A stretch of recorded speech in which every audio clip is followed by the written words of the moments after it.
Well, the dynamic gene conservation means that we are trying to conserve the genetic processes within tree populations so that they can continue the continuous adaptation to a changing environmental conditions. So this is man helping nature?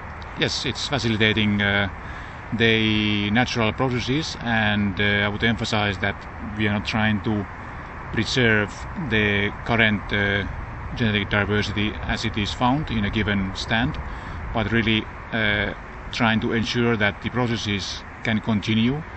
And the concept of dynamic gene conservation is based on the concept or principles that genetic resources or diversity is in continuous change.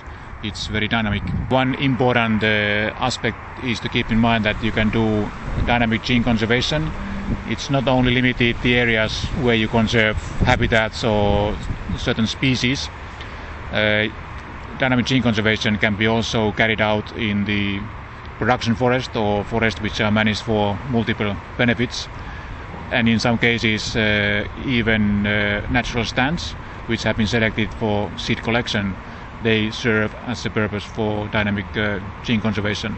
And one important aspect is that in many cases conservation areas for habitats or species, they have been established without any consideration regarding the genetic diversity, what kind of genetic diversity you are conserving there.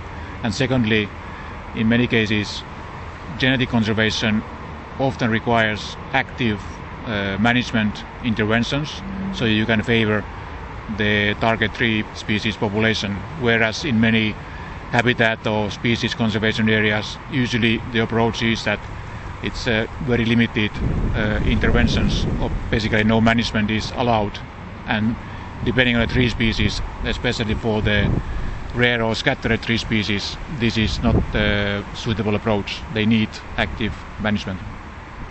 So examples of dynamic gene conservation might be moving trees hundreds of miles, or moving a forest, or... Yes, you can do that. Many of these dynamic gene conservation units, they are based in natural populations, but you can also do that. You have a population you have transplanted into other location. It can be either native tree species or even introduced tree species. But the main point is that you then allow this man-made population to continue its natural processes, so that the genetic diversity is continuously changing, and also the adaptation can take place in these artificial populations. Now we're here in Vienna launching a tool to help this whole process of dynamic gene conservation. So how does it work? Well, basically for the first time ever the countries have agreed harmonized data standards, and also in maybe what is more important in this project, we agreed minimum requirements for these dynamic gene conservation units. So basically this gives guidelines for the countries how they should manage these units. So this is the limits of viability. Yes, and then so that of course it's important when we are using this data for the further analysis, so we can make sure that the data is comparable across the countries at the pan-European level. And what can you do with the portal? What useful things, what sort of tool is it? It's a very useful and interesting tool. Actually, we already see many uses for it. Already this year, the Forest Europe process have started preparation for the next report for the Minister Conference in Oslo in 2011. And for this purpose, they have asked countries to report the gene conservation efforts as part of the criteria indicators for sustainable forest management.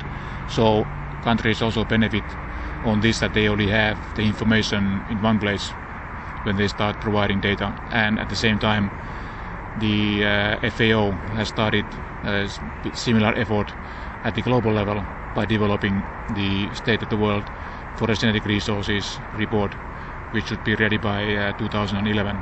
So is there a need for a global EUFGIS, something that helps you jump across the Mediterranean and look at plant trees in North Africa because they might be the trees we need in Europe.